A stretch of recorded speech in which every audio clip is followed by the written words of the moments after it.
E hoje foi um dia de queda forte para o Bitcoin, é disso que eu vou falar nesse vídeo. Vou atualizar a análise gráfica do Bitcoin, vou comentar sobre os eventos macroeconômicos que podem estar impactando, eventos geopolíticos que podem estar fazendo preço no mercado. Não é só o Bitcoin que está caindo hoje, o mercado americano também está caindo bastante.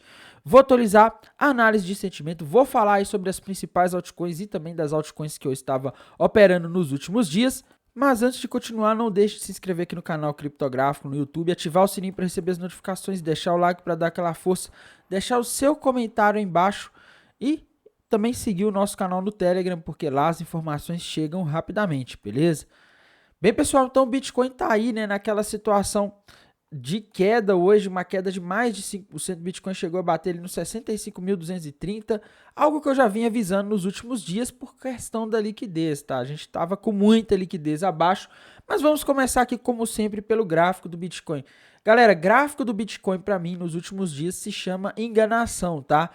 Eu avisei no domingo que esse triângulo simétrico ou flâmula que o Bitcoin poderia estar rompendo para cima com alvo lá acima dos 84 mil dólares tinha grandes chances de ser uma armadilha e pelo que parece aqui foi, tá? Porque esse movimento de hoje ele jogou uma pá de cal em cima desse triângulo simétrico, tá? Ele invalidou de vez esse triângulo simétrico ou flâmula que muitas pessoas estavam enxergando e que dava uma projeção de alta enorme para o Bitcoin. E agora o que a gente tem aqui é uma lateralização, tá? Eu não consigo ver muitos padrões gráficos sérios aqui nessa situação, tá? Se a gente forçar aqui, como eu já vinha comentando com vocês nos últimos dias, parecia que a gente tinha ali uma cunha ascendente, né? Que é um padrão normalmente que indica baixa no Bitcoin, tá? Essa cunha ascendente está com alvo lá nos 59 mil dólares, né? Dá para dizer, inclusive, que o Bitcoin já rompeu essa cunha ascendente, está para baixo, então a gente estaria ali com o Bitcoin indo lá para os 59 mil dólares, só que tá meio difícil, né, pessoal? Vamos confessar que os movimentos do Bitcoin nos últimos dias resumem ou 65 mil ou 71 mil dólares, tá? Nas últimas semanas está sendo assim, o que faz com que essas apostas de grandes movimentos do Bitcoin não sejam muito seguras, né? Fica difícil você acreditar que o Bitcoin vai cair ali para 59 ou vai para 80 enquanto ele não conseguir quebrar esse range, tá? Então, a única coisa que eu consigo ver no gráfico aqui é esse possível cunho ascendente com alvo no 59, tá? Não estou conseguindo enxergar outra coisa. Se alguém estiver vendo outro padrão aqui, me avise, porque eu realmente não estou conseguindo ver nada aqui de interessante nos gráficos, tá? Para mim, a gente encontra mais indícios, mais sinais importantes na análise macro e também, principalmente na análise de sentimento. A gente vê muita direção de preço para o Bitcoin, tá? As altcoins, elas andaram fazendo padrões gráficos muito mais bem definidos do que o Bitcoin, tá? Então, é um outro caso. O caso do Bitcoin aqui tá complicado, galera. Eu não consigo ver nada além disso. E, meus amigos, a gente tem que falar desse movimento que está acontecendo hoje, tá? Bolsas americanas aí caindo nessa sexta-feira, terminando a semana mal, né? Uma semana aí que, vamos e convenhamos, né? Ela é uma das piores semanas desse ano de 2024, me desculpem, para as bolsas americanas, tá? Porque essa aqui, se eu não me engano, a maior correção que tinha tido até agora era de 1,5%, que foi a semana ali de 1º de janeiro. Então, essa aqui... A correção que a gente teve essa semana agora foi a maior nas bolsas americanas no ano de 2024. Até agora, uma correção de 1,6%, tá? Nem foi uma correção tão grande assim, né? Vamos e convenhamos. Na minha visão, essa queda dessa sexta-feira especificamente, ela está sendo causada por essa notícia que saiu ontem, tá? Não sei se vocês se lembram, na semana passada saiu uma notícia de que o Irã iria retaliar os Estados Unidos na quinta-feira, e na quinta-feira caiu a bolsa americana, caiu tudo, mas no fim não aconteceu nada. E agora apareceu uma outra notícia aí que saiu no jornal The Wall Street Journal na quinta-feira, ontem, 11 de abril. E nessa notícia dizia que o Irã poderia retaliar Israel, né, fazer um ataque contra Israel nesta sexta-feira agora, no caso hoje ou sábado, que é no caso amanhã. Tá? E com essa notícia se espalhando, o mercado ficou com medo de novo e falou, olha, nós estamos entrando no final de semana, eu não sei o que pode acontecer, sabe o que eu vou fazer? Eu vou vender.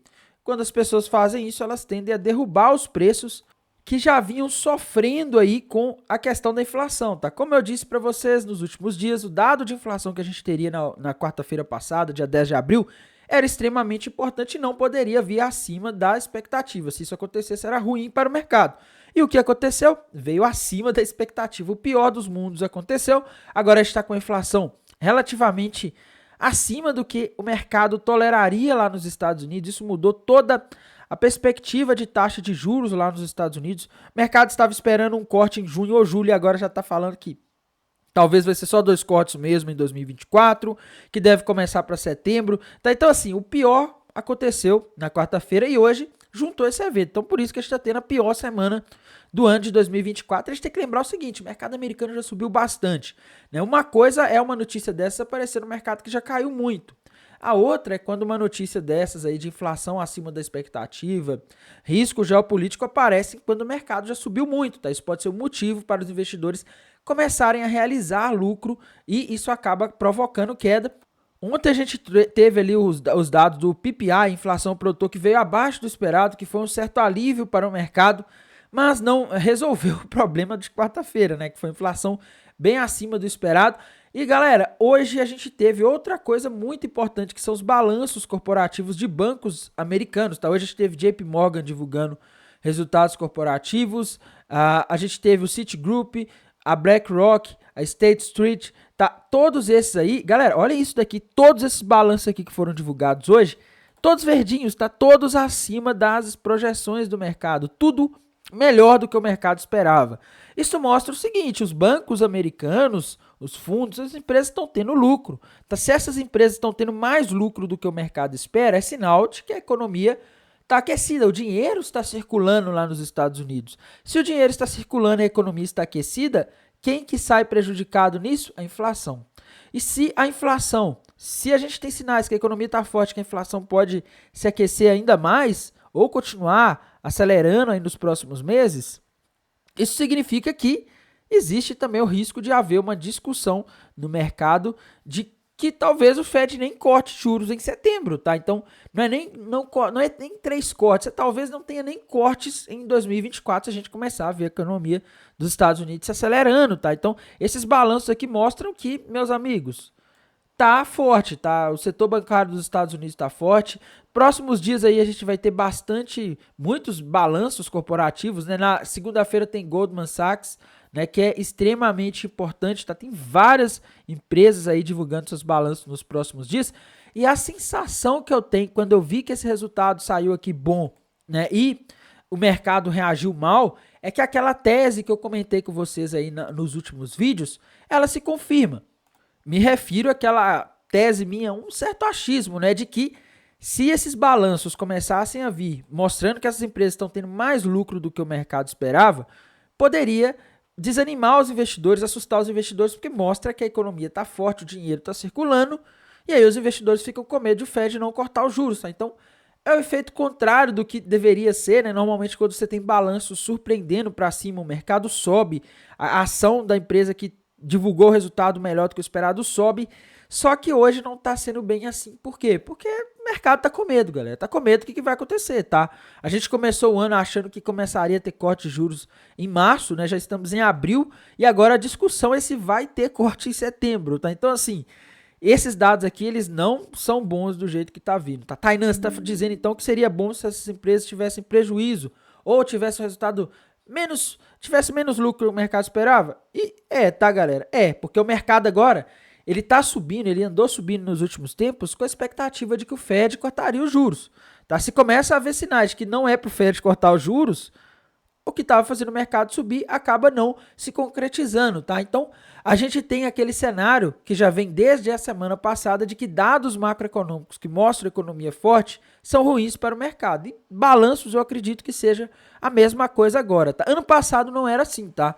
A 2022 também não era assim. O balanço, ele era geralmente o contrário, né? O balanço vinha bom, o mercado subia. 2022 era muito assim. Tá? Só os dados macroeconômicos bons é que faziam mal para o mercado. Agora não, tudo está fazendo mal. Tudo que mostra que a economia está forte, que o pessoal está ganhando dinheiro, está fazendo mal para o mercado, está deixando o mercado com medo de o Fed não cortar juros esse ano. E na semana que vem, pessoal, a gente vai ter aí também mais eventos econômicos, tá? Então, a coisa fica complicada. A gente vai ter núcleo de vendas no varejo já na segunda-feira, dados de venda no varejo. E na quinta-feira ali, o índice de atividade social do Fed da Filadélfia, vende casas usadas em março e pedidos iniciais de seguro-desemprego, tá? Então, assim, a gente tem alguns dados, eu acho que o dia de segunda-feira é o mais importante, Mas o que vai chamar a atenção na próxima semana, na minha visão, são os balanços, tá? O mercado tá de olho, tá ansioso para ver se o dinheiro está circulando muito mais do que o esperado. E aqui no mercado de criptomoedas hoje foi só liquidação, né, galera? O mercado caiu de uma só vez, foi buscar aquele ponto que eu mostrei para vocês que tinha muita liquidez, e a gente vê aqui o long short ratio subindo e o open interest caindo, tá? Open interest caindo mostra que posições estão sendo fechadas. Essas posições podem ser de pessoas que estavam apostando na queda e o mercado caiu, elas estão realizando lucro, e também pode ser de pessoas que estavam alavancadas apostando na alta e acabaram tendo prejuízo porque as corretoras liquidaram as posições delas, tá? Eu acho que tem muitas dessas pessoas aí, mas o que a gente vê é o seguinte: o long short ratio ele está ainda mais alto do que estava antes, tá? O que mostra que muitas pessoas, os vendidos, a maioria deles que abriram posição nos últimos dias alavancado, provavelmente fechou a posição, enquanto que os comprados estão ficando presos, tá? Eles estão aí alavancados, estão vendo o mercado cair. Se eles fecharem agora, eles vão ter prejuízo. Se eles esperarem, eles correm o risco de ter uma liquidação total, ou também podem ter a sorte de o mercado começar a subir a partir daqui, tá? Então, a gente vê que tá perigoso aí para queda, porque o pessoal tá preso ainda, tem muita gente presa apostando na alta. Então eu acho que a salvação aqui para os comprados é se o pessoal começar a apostar na queda aí nos próximos dias em massa. Aí as baleias poderiam jogar o mercado para cima, tá? Mas por enquanto não é isso que tá aparecendo. E aqui nos indicadores de sentimento da High Block a gente vê que aquilo que eu vim alertando nos últimos dias aconteceu, né? Tinha bastante liquidez ali no 67, a região do 65 também tinha mais dias atrás, tá? E o mercado foi justamente nessa região aqui e pegou essa liquidez, tá? E agora a gente tem liquidez acima, tem liquidez abaixo, mas o ponto é que a gente tem mais liquidez agora para o Bitcoin é ali na região dos 72 mil dólares, tá? A gente vê aqui acima que se as baleias conseguirem jogar o Bitcoin ali nos 72 mil dólares, provavelmente eles vão liquidar, muitas pessoas vão tomar o dinheiro de muita gente, tá? Então, aquela liquidez que estava abaixo aqui já foi consumida, agora resta ver se o Bitcoin vai subir ali para pegar aquela liquidez acima. E a gente também não pode deixar de comentar sobre a situação da Ethereum, né, pessoal? O que está acontecendo aqui com a Ethereum nos últimos dias, tá? A Ethereum também vai fechar, provavelmente vai fechar uma semana de queda aí. E no gráfico da Ethereum aqui, ela parece estar rompendo para baixo aquela bandeira de baixo que eu havia comentado com vocês nos últimos vídeos, tá? É o que eu tô conseguindo ver aqui, galera. O alvo dessa bandeira de baixo está nos 2.550 dólares, então o Ethereum que agora está nos 3.210, na minha visão tem grande chance de ir ali para os 2.550, tá? Outra criptomoeda aí que a gente não pode deixar de falar, uma das maiores do mercado, é a ADA Cardano, que rompeu para baixo aquela bandeira de baixa e atingiu hoje o alvo daquela bandeira de baixa que eu havia comentado com vocês. Eu disse que a Cardano tinha alvo ali nos 46 centavos de dólar, ela bateu 45 centavos de dólar hoje, tá? Então atingiu o nosso alvo aí do padrão gráfico que eu havia comentado. Outra moeda aí que a gente não pode deixar de comentar é a BNB, a Binance Coin, né, que também caiu um pouco hoje, tá? Parece estar fazendo uma cunha ascendente igual a do Bitcoin, mas não rompeu, tá? Ela não fechou abaixo, ela tá se mantendo dentro ainda, então não dá para dizer que a Binance Coin vai despencar de uma hora para outra ainda, mas vamos ver, né? Acredito que se o Bitcoin continuar a cair nos próximos dias, fica difícil aí para a Binance Coin performar bem, tá? Então, outra moeda aí que a gente não pode deixar de comentar, Solana. Solana tá dando um sinal importante, pessoal. Solana rompeu para baixo aquele topo duplo que eu havia comentado nas últimas análises que ela não poderia romper, tá? Eu vinha dizendo que a Solana não podia perder para baixo os 164 dólares.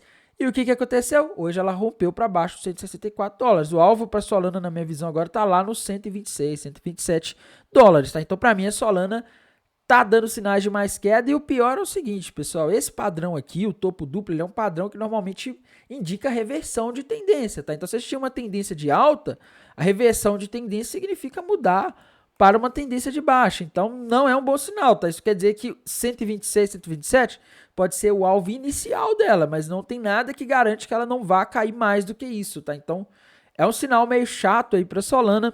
Outra criptomoeda aí que a gente tem que atualizar a análise dela, né? A Matic, tá? Matic rompeu para baixo de fato, né? Até que enfim ela conseguiu romper a cabeça desse pivô para baixo e rompeu ali aquele ombro, cabeça a ombro. O alvo dele tá lá nos 65 centavos de dólar, tá? Então, eu vejo grandes probabilidades de a gente ver a Matic nos 65 centavos de dólar, tá?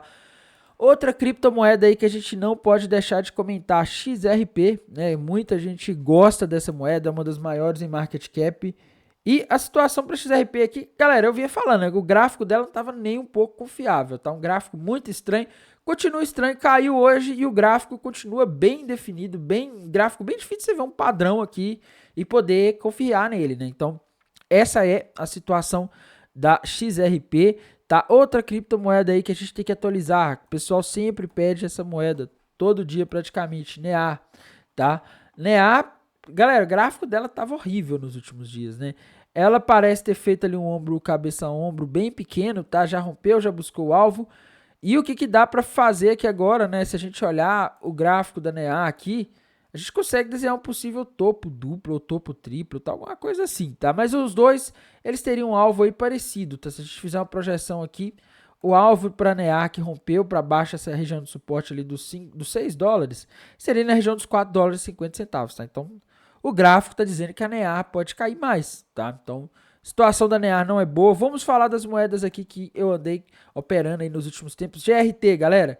GRT é o que eu disse, tá? Rompeu para baixo a bandeira de baixa, rompeu o topo duplo e infelizmente agora eu não tô muito confiante na GRT mais, tá? Por quê? Porque o mercado tá caindo. Se o mercado tá caindo é difícil essas altcoins performarem bem e principalmente com elas dando sinais próprios aí de queda, como é o caso da GRT, tá? Fez o topo duplo, depois fez a bandeira de baixa indicando que a queda ia continuar e tá continuando, tá? Agora vamos ver aí se ela consegue se segurar ali nos 20 centavos de dólar. Outra criptomoeda aqui, a gente não pode deixar de comentar, que eu também vim falando nos últimos dias, Jasmine, tá, pessoal? A Jasmine, ela tá muito resiliente, tá? Ela não tá sofrendo tanto na queda nos últimos dias como as outras criptomoedas estavam sofrendo, mas para mim a Jasmine ela invalidou esse triângulo ascendente de vez, tá? Ela invalidou porque rompeu para baixo aqui a LTA, a linha de tendência de alta desse triângulo, tá? Então a situação da Jasmine na minha visão agora está meio ruim, não é a moeda aí que eu ficaria mantendo posições compradas aí muito pesadas apostando nela subir, tá? Porque o gráfico, sim, estava muito bonito, ela estava resistindo, mas ela não aguentou, tá? O que eu disse ontem, pessoal, quando o Bitcoin cai, é difícil você ter uma performance boa nas altcoins. É difícil você ter confiança para investir em altcoins quando o Bitcoin está tendo uma performance muito ruim, tá? Outra criptomoeda aí que eu tenho que comentar também é a FTM, tá? A Phantom. Gráfico da Phantom, pessoal, acabou que ela caiu ali, né? Ela não tinha um padrão novo aí muito bem definido, tá? Só que agora, meus amigos, ela foi para uma região aqui complicada, tá? Se a Phantom perder aqui no gráfico de 4 horas, essa região de suporte aqui dos, vamos colocar aqui os 75 centavos de dólar, ela vai formar um ombro, cabeça, ombro, e isso aí pode indicar mais quedas, tá? Ela ainda não rompeu, tá? Mas se romper, meus queridos, aí é sinal de que a Phantom pode cair muito mais, tá? Se a gente fizer uma projeção aqui desse ombro, cabeça, ombro para baixo, a gente vê alvo aqui para Phantom lá na região de aproximadamente 44 centavos de dólar, tá? Então agora ela está 74. Então assim, nada legal, né? Seria voltar muito aí. Então eu não estou muito confiante na Phantom agora. Para mim esse sinal que ela tá dando aqui ele é perigosíssimo, tá? Outra criptomoeda que eu vinha falando nos últimos dias aí, a Radix, pessoal, XRD, hoje ela caiu e caiu feio, tá? Eu vinha falando que tava vendo um ombro, cabeça, ombro aí. Aí na parte da tarde eu vi a Radix aqui, eu falei, galera, tá rompendo esse negócio aqui, tá? Mandei lá no canal do Telegram, então sigam o canal no Telegram para ficar por dentro das novidades. E aí não deu outra, tá? Em questão de algumas horas ali, a Radix desceu e chegou a bater ali em 5 centavos, abaixo de 5 centavos de dólar, tá? Chegou a bater, não, vamos colocar aqui 5 centavos, né? Então ela caiu forte aí, ela recuperou uma boa parte daquela queda, mas ainda não bateu o alvo ali na região dos 4 centavos e meio de dólar, tá? Então, para mim a Radix cai mais. E, galera, eu penso que quem tiver paciência pode conseguir comprar Radix até abaixo dos 4 centavos de dólar, tá? Porque essa moeda ela tem uma baixa liquidez, então nos momentos de estresse do mercado, ela costuma cair bastante, né? Então, eu não duvido que a gente tenha a oportunidade de comprar a Radix aí a 3 centavos ou, né? Não vou falar menos, mas a 3 centavos, abaixo aí do preço em que ela está agora. E a Radix, sim, eu vejo potencial de subida para ela, mas lá para o final do ano, tá?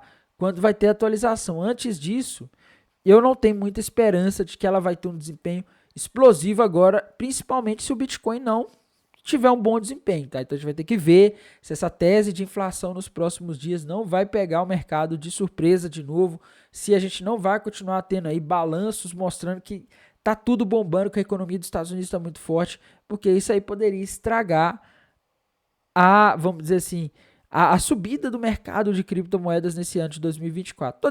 Não estou dizendo, escutem, não estou dizendo que o bull market acabou, tá? Só estou dizendo que a gente poderia ter uma correção. A gente subiu vários meses ali direto, praticamente sem parar, e agora o mercado pode sofrer um pouco aí se a gente tiver uma mudança de perspectiva em relação à política monetária dos Estados Unidos.